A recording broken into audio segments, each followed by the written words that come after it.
y el día de hoy les voy a presentar el tema desglosando las neuroimágenes en facomatosis, perdiendo el miedo. Los objetivos de esta charla van a ser entender la fisiopatología de las 5 principales facomatosis, familiarizarse con los hallazgos comunes y los criterios diagnósticos por neuroimagen, reconocer los hallazgos relevantes en el control imagenológico de los pacientes con síndrome neurocutáneo y establecer la necesidad del medio de contraste para el diagnóstico y el seguimiento de estos pacientes. Vamos primero a hablar de una introducción, luego vamos a hablar de las 5 principales facomatosis y terminamos con unas breves conclusiones. Entonces, a modo de introducción, las facomatosis son desórdenes que afectan la piel y el sistema nervioso central. Su nombre proviene del griego facos, que significa marca de nacimiento, y son unas patologías que destacan por su naturaleza displásica y su tendencia a generar tumores en diferentes tejidos. La embriología de estos desórdenes depende, o sea, es individual, pero algo que todas comparten es que los tejidos afectados provienen del ectodermo embrionario, o sea, la piel, el sistema nervioso central y algunas estructuras craneofaciales. Existen muchas facomatosis descritas, sin embargo, el día de hoy vamos a tocar las 5 primarias, las 5 más importantes, que son la neurofibromatiosis tipo 1 y tipo 2, la esclerosis tuberosa, la enfermedad de von Hippel-Lindau y el síndrome de Sturge-Weber. La neurofibromatiosis tipo 1, también conocida como enfermedad de von Recklinghausen, es la más común de las facomatosis. Su incidencia es de 1 en 2.500 nacidos vivos y presenta una prevalencia de 1 en 2.000 a 1 en 4.000, según la literatura que uno revise. Es un desorden hereditario autosómico dominante, con una expresión fenotípica variable y se va a dar por un daño en un gen ubicado en el brazo largo del cromosoma 17, que es el que va a codificar a una proteína llamada neurofibromina. Esta proteína neurofibromina es un inhibidor del RAS-GTP, pasa a RAS-GDP, lo que va a regular el crecimiento celular. Cuando esta proteína está dañada, el RAS-GTP sobreactivado, va a sobreactivar la vía mTOR y la vía RAF-MEK-ER, que es la que va a llevar el sobrecrecimiento celular a la supervivencia, a la proliferación y en últimas a la formación de tumores. Sin embargo,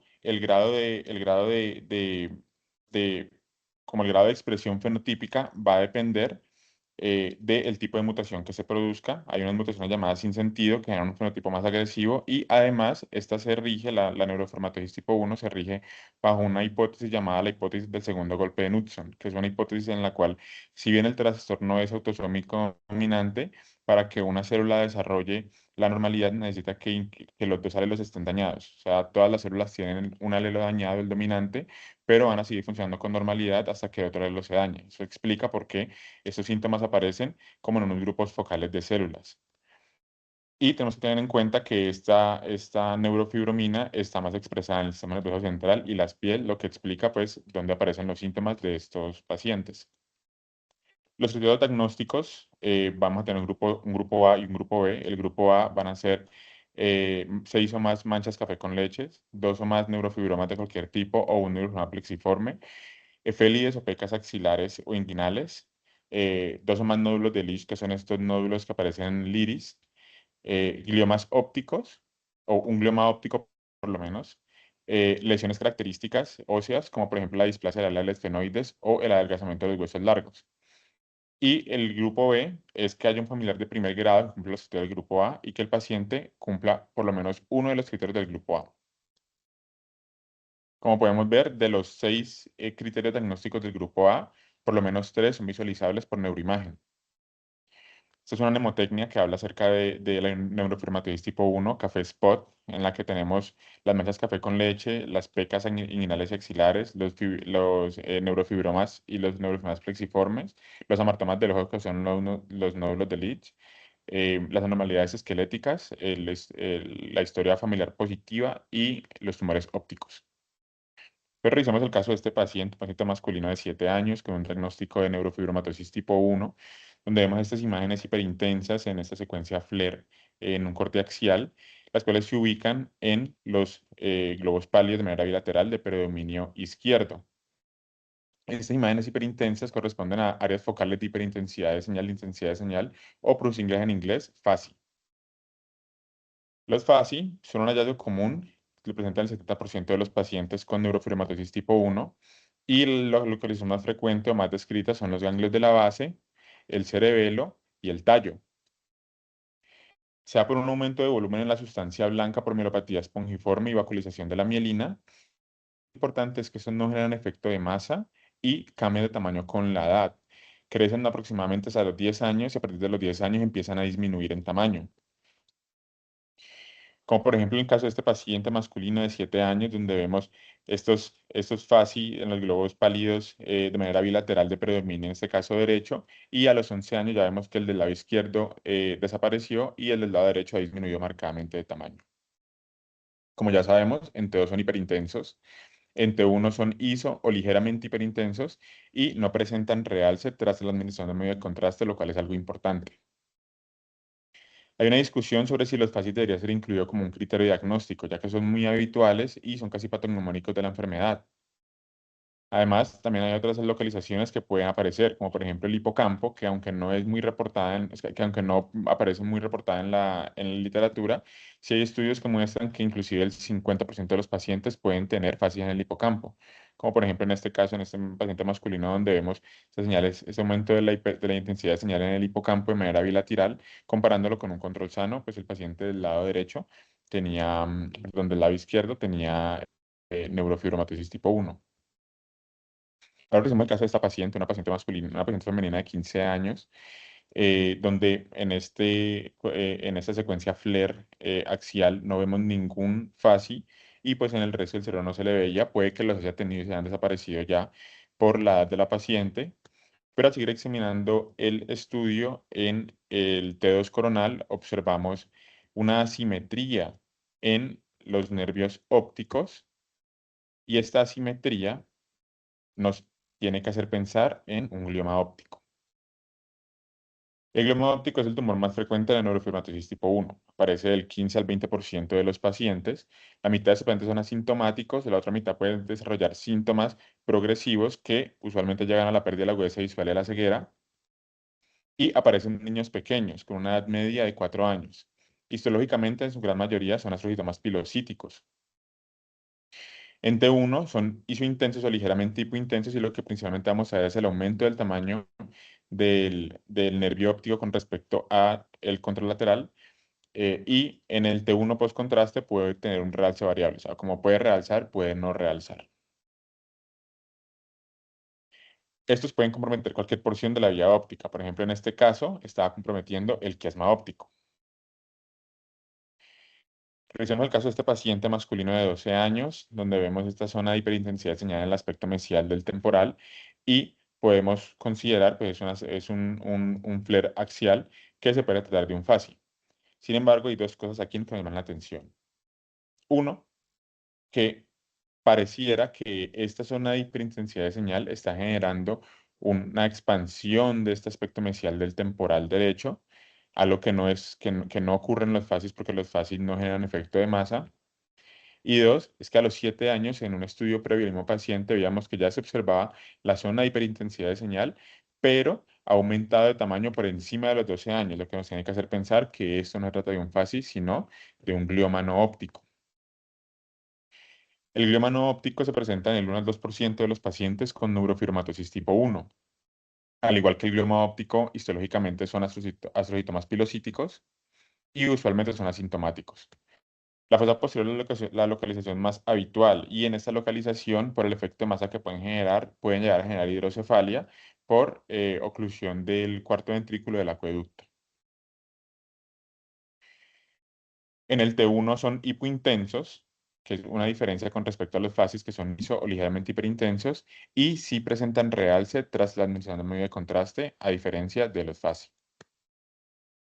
Los tumores de la vaina nerviosa son de dos tipos, el neurofibroma y los neurofibromas plexiformes. Estos están compuestos por células de Schwann y por fibroblastos, y aparecen en cualquier nervio. Las características por imagen de esta la vamos a revisar caso de este paciente masculino de 17 años, una resonancia de columna cervical, un corte coronal en T2, donde vamos a ver estas masas multinodulares confluentes que generan efecto de masa sobre las estructuras adyacentes y que tienen un signo de la diana, el cual está dado por un área central de un estroma colagenoso y que está rodeado por un tejido mixomatoso. El tumor maligno de la vaina nerviosa van a ser sarcomas originados en estos neurofibromas. Estos se van a manejar principalmente con resección quirúrgica, pero tienden a recurrir y por ende terminan usualmente con quimioterapia y radioterapia.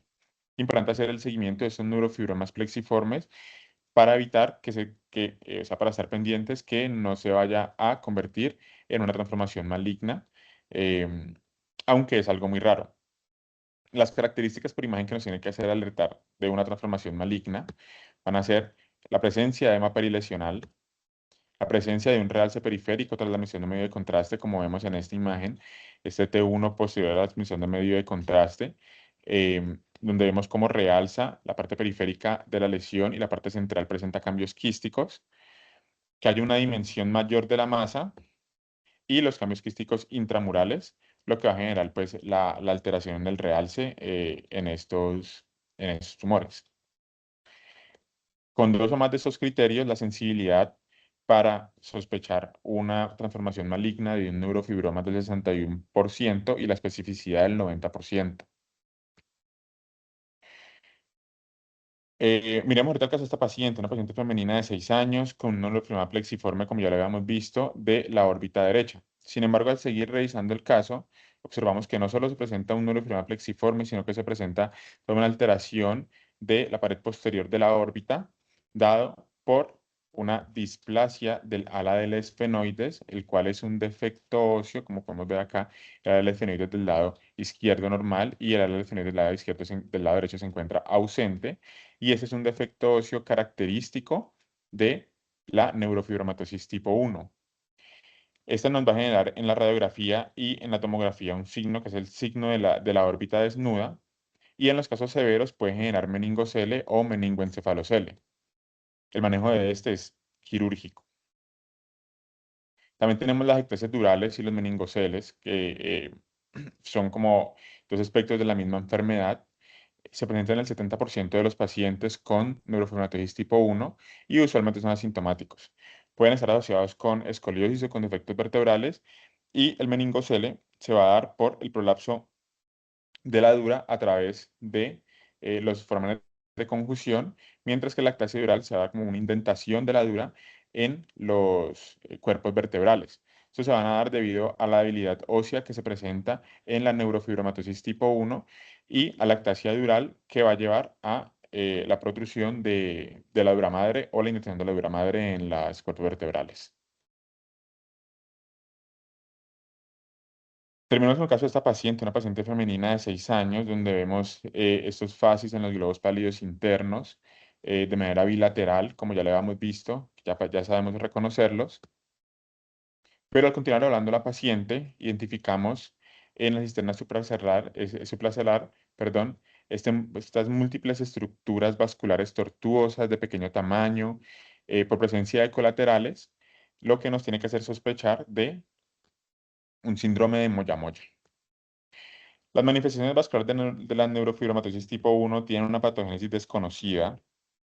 Se dan usualmente por estenosis u oclusión arterial. En este caso, pues el síndrome de Moyamoya es la más común, donde vamos a ver estenosis u oclusión distal de la carótida interna, eh, y o estenosis de la arteria cerebral anterior o arteria cerebral media, media proximal, lo que nos va a llevar a unas colaterales arteriales, y el manejo de esta va a ser con revascularización. Como vemos acá, la carótida interna derecha presenta una estenosis completa a nivel de su rama a nivel de su porción cavernosa, eh, que se extiende que se extiende en M1 y A1, lo que lleva a la formación de colaterales. Y en el lado izquierdo vemos que si bien la carótida interna está completa, va a haber flujo hacia la arteria cerebral anterior proximal y una estenosis casi completa de M2, lo que también genera las colaterales en este paciente.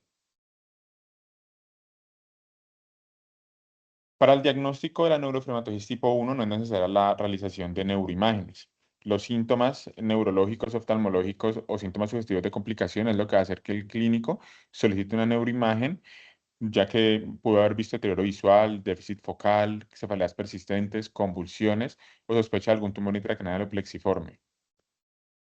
Se ha discutido en la literatura si haya necesidad de hacer resonancia magnética de cerebro antes de los 36 meses en los pacientes con sospecha o con diagnóstico de neurofibromatosis tipo 1, debido a la idea de evidenciar previamente los gliomas ópticos. Sin embargo, eso todavía está en estudio y pues todavía no hay una recomendación clara sobre esto. Cuando se sospecha y hay un diagnóstico de un glioma óptico, lo que tiene que hacer es una resonancia cada 3 meses durante el primer año, luego cada 6 meses durante los 2 siguientes años, después cada 3 a 5 años de manera anual y posteriormente los estudios se hacen con menos frecuencia hasta los 18 años. Algo importante aquí es la cantidad de estudios que se hacen en pacientes pediátricos y que si hacemos todo esto con medio de contraste, entonces vamos a generar depósito de medio de contraste en sistema nervioso central. Por eso la recomendación es, el estudio inicial se puede hacer con medida de contraste, se debe hacer con medida de contraste. Esto nos va a dar como una orientación o una base para los estudios siguientes, los cuales se pueden hacer sin medida de contraste, ya que ya conocemos las lesiones que tiene el paciente, así sean pequeñas. Y en caso tal que veamos alguna lesión nueva o necesitamos caracterizar algo, podemos solicitar el medio de contraste, pero pues con esto nos estamos ahorrando varias tomas. Varias administración de contraste en los pacientes. La neurofibromatosis tipo 2, entonces, es un término realmente incorrecto, ya que no se asocia con neurofibromas y no está relacionada con la neurofibromatosis tipo 1. En realidad, se conoce como neurofibromatosis tipo 2 porque antes se le conocía como neurofibromatosis central. El doctor Juan José Verocay, que fue una de las primeras personas en determinar que esto no tiene nada que ver con la neurofibromatosis, y se acuñó un término como más preciso, una mnemotecnia más precisa para referirse a estos casos, que es MISME, que habla de schwannomas, meningiomas y ependimomas múltiples heredados. Y justamente estos tres son las lesiones que vamos a ir a buscar en nuestros pacientes con neurofibromatosis tipo 2, los schwannomas, los meningiomas y los ependimomas. Al igual que la neurofibromatosis tipo 1, es un trastorno autosómico dominante. Se da por una mutación en el gen del NF2 que está en el brazo largo del cromosoma 22. El 50% es esporádico y el 50% es hereditario. Su expresión es variable y va a tener una severidad variable. Y la edad de inicio es mayor que en los pacientes con neurofibromatosis tipo 1. Algo similar, la merlina, que es la proteína producida por el gen de la neurofibromatosis tipo 2, va a presentar alguna alteración por algún daño en el gen y no va a regular la vía eh, no va a regular la inactivación del RAS.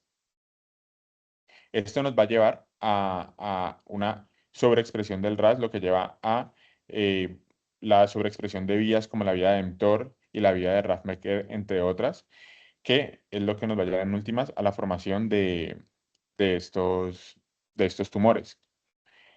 Va a seguir exactamente la misma hipótesis del segundo golpe de Knudson y por eso los fenotipos pueden llegar a ser muy variables.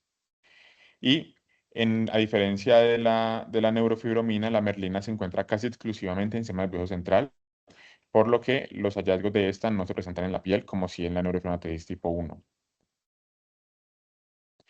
Entonces, revisamos el caso de esta paciente femenina de 48 años, donde podemos observar estas dos masas ocupando los ángulos pontocerebelosos de manera bilateral y expandiendo los conductos auditivos internos, las cuales son las cuales son hiperintensas en T2 y presentan la del lado izquierdo una degeneración quística, un componente quístico. Estas imágenes nos tienen que hacer sospechar de schwannomas, los cuales también presentan un ávido realce tras la administración de medio de contraste. Los schwannomas son tumores benignos de las vainas nerviosas, tienen una prevalencia muy alta en esos pacientes y son más comunes de localización vestibular. Aproximadamente el 95% de los adultos con neurofibromatosis tipo 2 presentan schwannomas vestibulares y cuando son bilaterales es patognomónico. Los síntomas de los schwannomas también dependen del nervio afectado y de la localización. Como por ejemplo, vemos en este caso, este paciente con efecto de masa sobre el cuarto ventrículo del acueducto dado por unos schwannomas de gran tamaño vestibulares.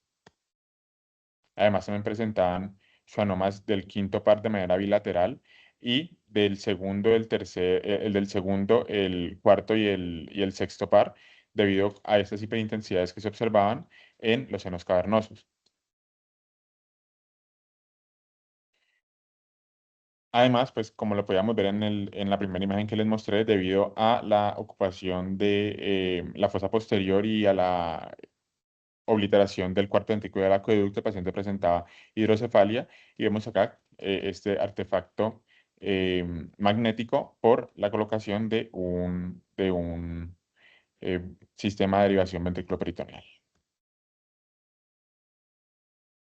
Continuamos con este caso, esta paciente femenina de 48 años, donde en en la secuencia T1 posterior a la admisión de medio de contraste en este corte axial, evidenciamos esta imagen nodular realzante, media heterogénea, que en el corte, en la reconstrucción sagital, observábamos cómo presentaba una cola dural y era netamente extraaxial debido a que se trataba de un meningioma.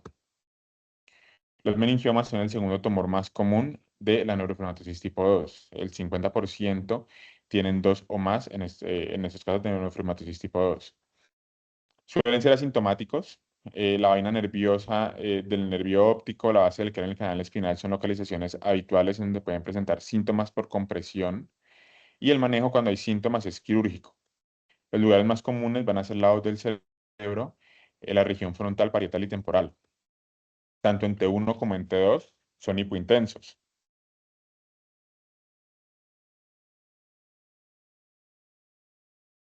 Ahora revisamos este caso, este paciente masculino de 18 años, un antecedente ya pues, dado de neurofibromatosis tipo 2, en donde identificamos esta lesión ovalada, bien definida, que expandía el cordón medular y se expandía desde C3 hasta C7, con una intensidad de señal heterogénea, componentes quísticos, con un comportamiento predominantemente hiperintenso en T2, consistente con un ependimoma.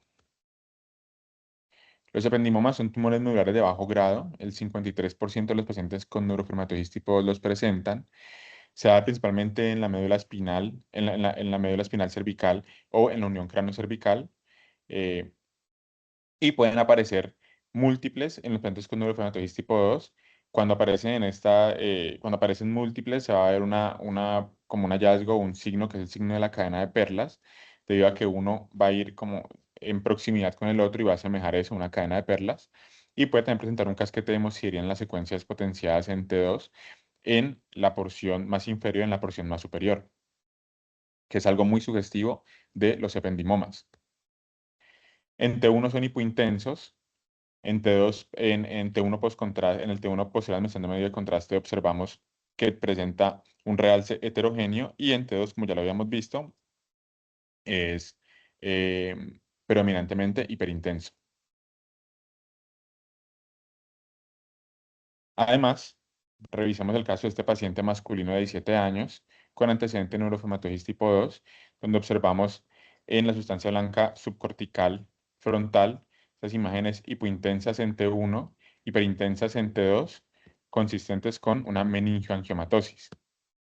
Las meningoangiomatosis son amartomas meningiovasculares. Son un hallazgo raro en estos pacientes y es muy poco reportado en literatura.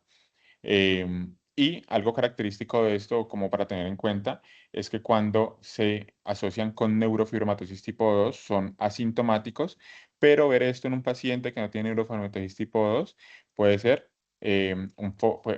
pues puede ser relacionado con convulsiones. Tras la admisión de medio de contraste no presentan realce.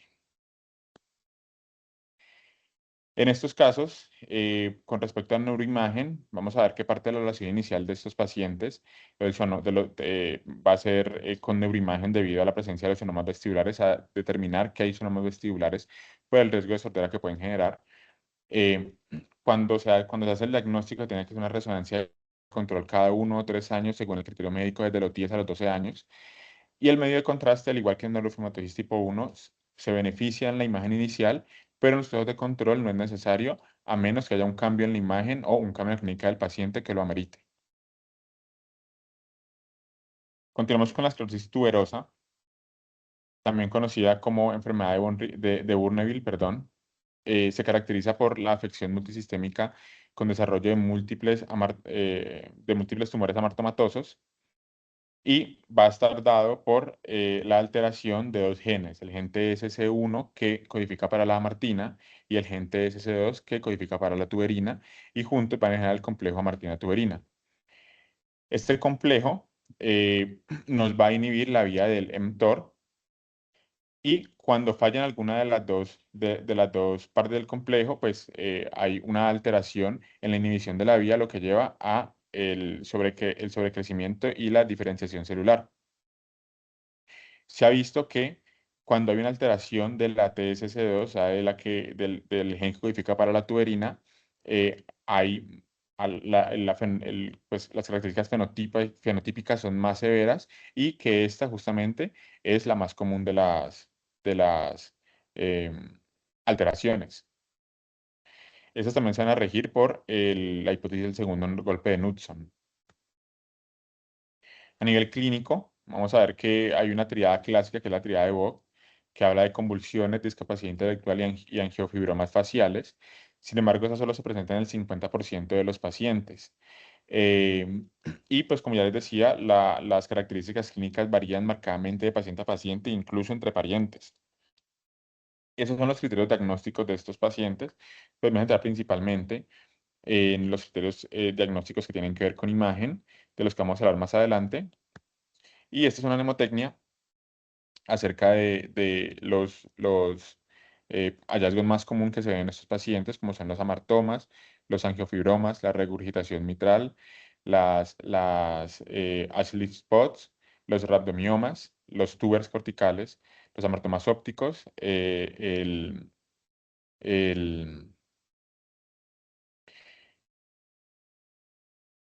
los desórdenes cognitivos, los angiomiolipomas y las convulsiones. Los cuatro principales pues, hallazgos por imagen que vamos a buscar en esos pacientes van a ser los tubers corticales y subcorticales, las lesiones de sustancia blanca y las líneas de migración radial, los nódulos subependimarios y los astrocitomas subependimarios de células gigantes, también conocidos como SEGA, que vamos a ver cada uno. Empecemos con el caso de esta paciente femenina de 17 años, con antecedentes ya de esclerosis tuberosa, donde podemos ver estas lesiones corticales y yuxtacorticales hiperintensas en T2, de morfología triangular con un vértice orientado hacia adentro, en dirección hacia los ventrículos. Y estos van a ser tubers corticales y subcorticales. Estas imágenes son casi patognomónicas de la esclerosis tuberosa y son vistas en más del 90% de los pacientes. Del 15 al 25% de los pacientes tienen estas lesiones en la fosa posterior. Se dice que tienen un mayor riesgo, un mayor déficit cognitivo y comportamental cuando se presentan en esta ubicación. Sin embargo, pues es algo que está muy debatido en la literatura. Algo importante acá es que estas lesiones van a cambiar de intensidad de señal según la edad del paciente debido a la mielinización. Cuando son menores de un año, vamos a ver que se va a ver principalmente como un engrosamiento cortical, y van a ser moderadamente hiperintensos en T1 e hipointensos en T2. Y posterior a la mielinización, el patrón cambia, siendo hipointensos o isointensos en T1 e hiperintensos en T2. Entonces, en el caso de este paciente de 3 meses, vemos cómo estas áreas de hiperintensidad de señal en T1 se corresponden con estas áreas de hipointensidad de señal en T2. Y una vez el paciente pues crece y se mieliniza, vemos cómo las áreas que antes eran hipointensas en T1 e hipointensas en T2 ahora son hiperintensas en T2, eh, ya con la característica como clásica o usual de los pacientes con esclerosis tuberosa. Además, estos tubers corticales y subcorticales pueden presentar cambios quísticos, como podemos verlo en esta imagen, donde vemos cómo presenta una intensidad de señal similar a la del líquido cefalorraquídeo, este tuber, y calcificaciones, como podemos ver en este caso, este paciente de 50 años, donde vemos que este tuber que se veía en el aspecto, que se veía en el lóbulo parietal derecho, presenta una calcificación evidente en la tomografía. Esos tubers no sufren transformaciones malignas. Sin embargo, ocasionalmente sí pueden tener tejido de sega. Y cuando tienen tejido de sega, vamos a ver, o son los casos donde vamos a ver que un sega creció por fuera de los ventrículos y sospechamos que el sega probablemente creció dentro de un tuber. Cuando un tuber presenta un realce normal, hay que hacer, o sea, presenta un crecimiento de un realce normal, tenemos que monitorizarlo de manera más constante, porque hay que considerar que se trata de un posible sega. Los tubers los vamos a dividir en tres tipos. El tipo A, que son hiperintensos en T2 e hipointensos en T1. El tipo B, que son hiperintensos en T2 e hipointensos en T1. Y el tipo C, que van a ser hiperintensos en T2 con una pérdida de señal interna y un halo heterogéneo en FLAIR, e hipointensos en T1 y un aumento de la difusión en el ADC. Estos tubers tipo C van a tener un mayor riesgo epileptogénico, eso es importante, ya que estos pacientes con esclerosis tuberosa, como ya vimos, convulsionan y muchas veces requieren detectar cuál es el tuber o la lesión que está generando las crisis epilépticas. Entonces, como unas pistas que nos pueden ayudar a nosotros a saber qué tuber puede ser la lesión epileptogénica, es que damos un tuber tipo C, que el tuber tenga cambios quísticos, que el tuber tenga calcificaciones y en estos casos podría ser inclusive útil utilizar perfusión, ya que los tubers hiperperfundidos van a tener mayor riesgo de ser epileptogénicos. Las lesiones de sustancia blanca de migración radial son las alteraciones más comunes vistas en estos pacientes. Se van a dar con estas líneas hiperintensas en T2, los cuales van a tener una distribución perpendicular a los ventrículos y se van a encontrar en la zona periventricular y la zona subcortical. Además, en este caso, esta paciente hay otro hallazgo particular de la esclerosis tuberosa. Los cuales van a ser estos nódulos que vemos acá, que son hipointensos de manera central en T2, con una hiperintensidad periférica consistente con nódulos subependimarios. Estos nódulos subependimarios son nódulos menores a 1 centímetro que protruyen a los ventrículos. Fácilmente son visualizados en TAC y en susceptibilidad debido a que presentan calcificaciones y son estables en cantidad a lo largo del tiempo, aunque pueden presentar aumento de su calcificación. Esos siempre se van a acompañar de tubers corticales, como por ejemplo en este caso de esta paciente de femenina de 18 años, donde vemos que este nódulo subependimario presentaba una calcificación, como lo vemos en la susceptibilidad, pero presentaba un hallazgo adicional. Y es que al continuar viendo el estudio, encontramos esta lesión multilobulada con una hiperintensidad heterogénea en T2 eh, que estaba generando efecto de masa que estaba invadiendo el ventrículo lateral y desplazando el septum pellucidum hacia la izquierda. Estas imágenes nos tienen que hacer sospechar de un SEGA. El SEGA, que también es el astrocitoma, los astrocitos subependimarios de células gigantes, son astrocitomas grado 1 de la OMS y típicamente se van a localizar en el surco cautotalámico. Es importante esos SEGA o determinarlos para plantear un seguimiento y es una lesión intraventricular con calcificaciones en la base que ocasionalmente pueden sangrar. Vamos a ver que presentan un realce homogéneo a la posterior administración media de contraste y son hiperintensos en las secuencias de ADC. Ahora revisemos también el caso de este paciente masculino de 13 años, donde vemos los tubers corticales y subcorticales, vemos los nódulos subependimarios, como ya lo vimos, que siempre se acompañan de los tubers. Entonces, digamos que hasta ahora podemos saber que el paciente tiene una esclerosis tuberosa, pero al continuar viendo el estudio, nos encontramos con estas imágenes redondeadas que un vacío de señal en las secuencias T2, con imágenes heterogéneas, hiperintensas hacia su periferia, que tras la administración de medio de contraste presenta realce en las zonas donde antes presentaba el vacío de señal, consistentes con aneurismas de ambas arterias carótidas internas y de la arteria basilar. Vemos también que presentan resuelta de la hemoglobina y vemos que los aneurismas están parcialmente trombosados. Esto debido a que hay unos hallazgos infrecuentes en la esclerosis tuberosa, pero que también tenemos que tener en cuenta. Esos pacientes pueden tener atrofia cerebelosa, pueden tener infartos, pueden tener aneurismas cerebrales, que es el caso de este paciente, Pueden tener disgenesia del cuerpo calloso, pueden tener malformaciones de Chiari, microcefalia, quistes aracnoideos y cordomas. Si bien son infrecuentes, son alteraciones que se pueden relacionar en pacientes con esclerosis tuberosa. En estos casos, entonces la neuroimagen se va a requerir por lo menos una resonancia en todos los pacientes con diagnóstico de esclerosis tuberosa. Para los controles, entonces depende si hay SEGA o no hay SEGA. En pacientes sintomáticos sin SEGA, se va a hacer una resonancia magnética a 1 cada 3 años hasta los 25 años. Si tenemos SEGAs o un empeoramiento de los síntomas del paciente, entonces ya hace una resonancia según el criterio médico. Y en pacientes sintomáticos con SEGA se tienen que hacer controles también de 1 a 3, cada 1 a 3 años, más allá de los 25 años, ya según también el criterio médico.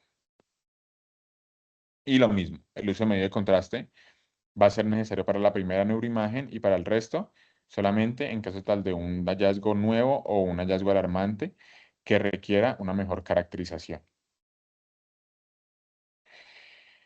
El síndrome de von Hippel-Lindau, entonces, esta va a ser una variedad de tumores benignos y malignos dentro y fuera del sistema nervioso central. Tiene una alta penetrancia y variabilidad. Más del 90% desarrollan síntomas antes de los 65 años y una prevalencia de 1 en 36.000 casos.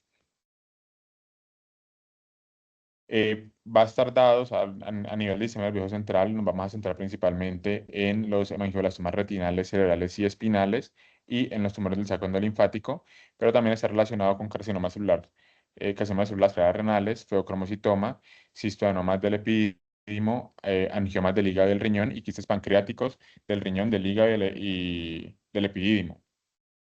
Hay una mnemotecnia que es la mnemotecnia Hippel, que nos habla de los hemangioblastomas, del aumento del riesgo del carcinoma de células cerebral renal, del feocromocitoma, de las lesiones pancreáticas, de la disfunción del ojo y de los quistes del hígado, renal y pancreáticos. Al igual que las otras neurofacomatosis, vemos que esto va a ser un trastorno autosómico dominante, o sea, va a estar dado por una mutación del gen supresor tumoral de von Hippel-Lindau, que va a estar en el brazo corto del cromosoma 3.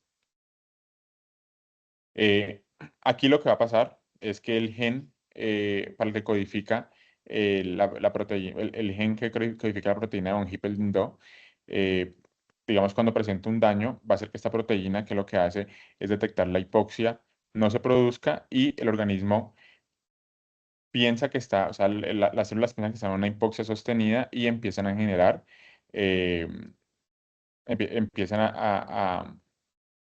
empiezan a generar eh, la formación de eritropoyesis, de angiogénesis, y es lo que lleva a la hipervascularidad y lleva a la formación de tumores en el von Hippel-Lindau. En el diagnóstico tenemos tres posibles escenarios. Una, la historia familiar con un tumor óptico. El escenario B, que el paciente tenga dos o más hemangioblastomas retinales o edema nervioso central. Y en el caso C, que tenga una angioblastoma retinal o edema nervioso central más un tumor visceral característico, a excepción de los quistes renales y los quistes del epidídimo.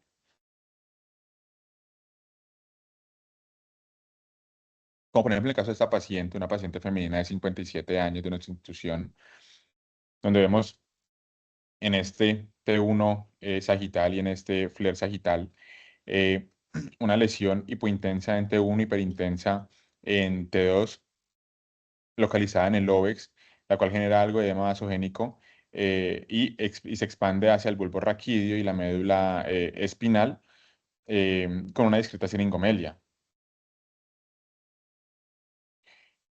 Y tras la administración de medio de contraste, vemos que el componente nodular de esta lesión presenta un realce ávido. Esto debido a que se tratan de un hemangioblastoma del sistema nervioso central, que es un tumor típico del síndrome de von Hippel-Lindau, y es un hemangioma capilar grado 1. En la fosa común, inclusive un tercio pueden estar en la médula, y son sólidos o sólidos quísticos. Usualmente son múltiples y en la mayoría de los casos se presenta con una siringomelia asociada. Este caso, además de esta lesión, presentaba en una señora una tomografía de abdomen donde se evidenciaba esta masa sólida, heterogénea, con algunas áreas, con algunas áreas hipodensas, por cambios necróticos, que era sospechosa de un carcinoma de células renales, y con estos dos hallazgos hizo el diagnóstico de un síndrome de von Hippel-Lindau. También podemos ver en esta paciente femenina de 57 años, esta lesión hiperintensa em, en T1 y T2, una lesión hiperintensa en T1 y T2, que en esta secuencia posterior a la emisión de medio de contraste presenta un realce ávido localizada en el peñasco del hueso temporal izquierdo, posterior al conducto auditivo interno, consistente con un tumor del saco endolinfático. Estos también tienen una alta asociación con el síndrome de von Hippel-Lindau. Son tumores papilares epiteliales en la superficie posteromedial del hueso temporal y pueden tener, cuando presentan invasión del laberinto, pueden presentar hipoacusia, vértigo y tinnitus. En la tomografía lo vamos a ver como una erosión del hueso, una erosión del hueso como infiltrativa, de características infiltrativas, lo que nos tiene que hacer sospechar pues, de este hallazgo.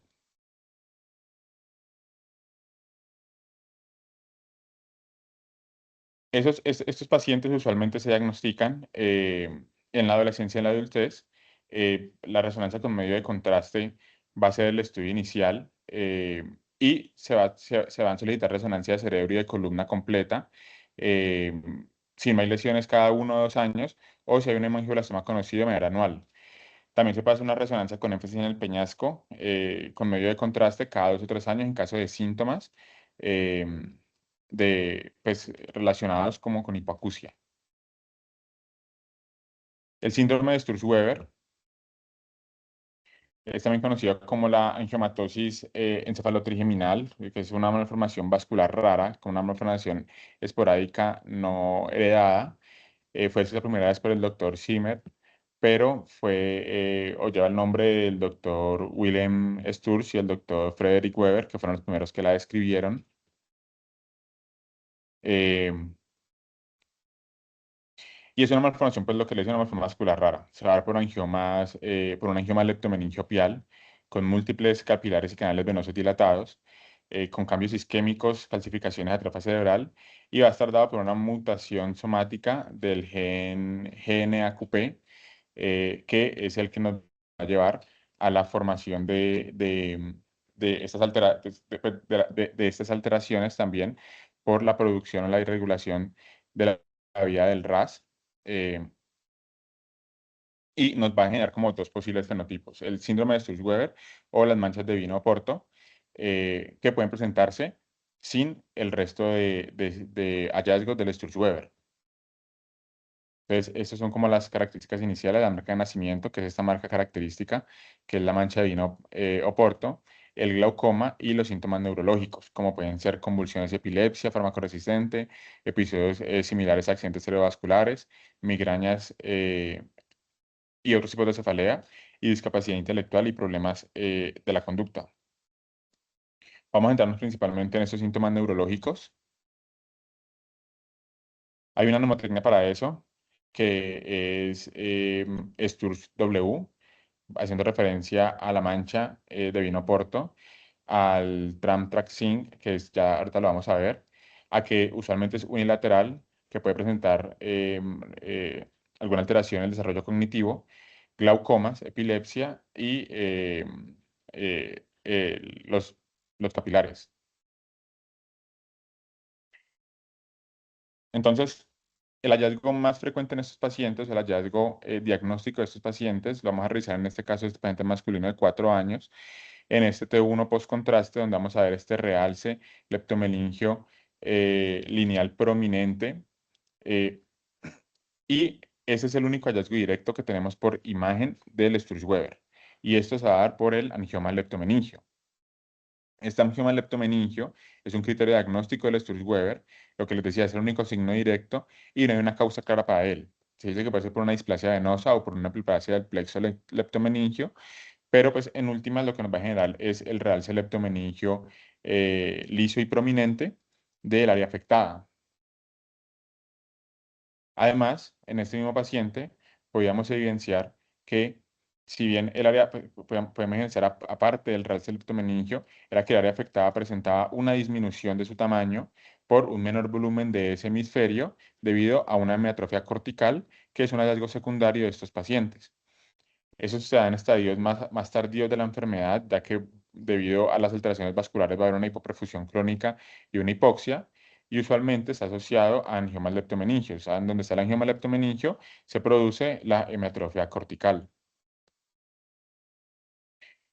En las tomografías vamos a ver unas calcificaciones corticales y subcorticales en la ubicación donde se genera la atrofia cortical del angioma leptomeningio debido a estos cambios isquémicos con esas calcificaciones, lo que genera esas calcificaciones girales, como lo vemos en este caso, y cuando son paralelas, se va a dar el signo del tranvía, que es uno de los signos, el signo que aparecía en la mnemotecnia, que es un signo que es muy sugestivo de síndrome de Sturge-Weber. Además, en este caso, por ejemplo, en este caso, este paciente masculino de 4 años, vemos efectivamente la atrofia cortical, vemos el realce leptomeningio liso y prominente, pero además vemos este plexo, eh, este plexo coroideo agrandado y por hiperrealzante, el cual pues nos tiene que hacer sospechar de un síndrome de Sturge-Weber de manera temprana, ya que este usualmente es como el primer hallazgo que vemos en el Sturge-Weber, el agrandamiento del plexo coroideo, incluso antes que aparezca el angioma leptomeningio, y eso se da por un engrosamiento vascular del plexo.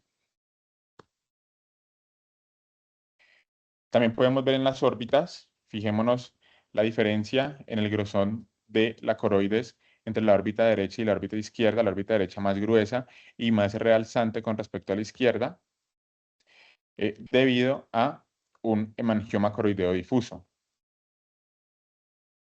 El hemangioma coroideo difuso es un hallazgo muy sugestivo del síndrome de Sturge-Weber, que puede ser un hallazgo incidental, eh,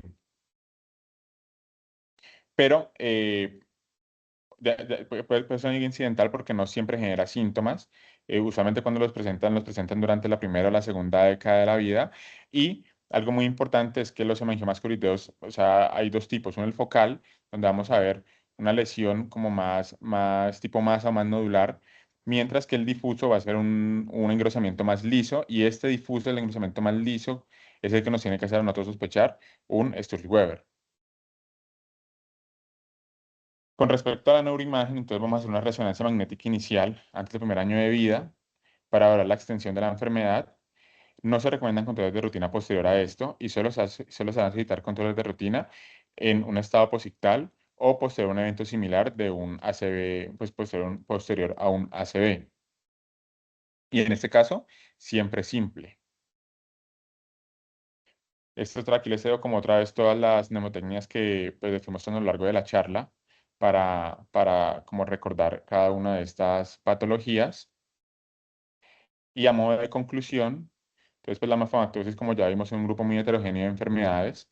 Cada una tiene hallazgos específicos, pues casi patognomónicos de la enfermedad, que nosotros cuando los vemos tenemos que sospechar directamente que ese paciente tenga alguna de estas facomatosis, que la neuroimagen es relevante para el diagnóstico y el seguimiento en estos pacientes, pero que el medio de contraste tiene que limitar. No vamos a aplicar medio de contraste en todos estos casos, no es necesario, solamente es necesario cuando en los controles tengamos algún cambio significativo o cuando haya alguna alteración clínica que lo amerite. Estas son las otras referencias bibliográficas que utilicé, aparte de las que dejé en cada una de las presentaciones. Y listo, muchas gracias.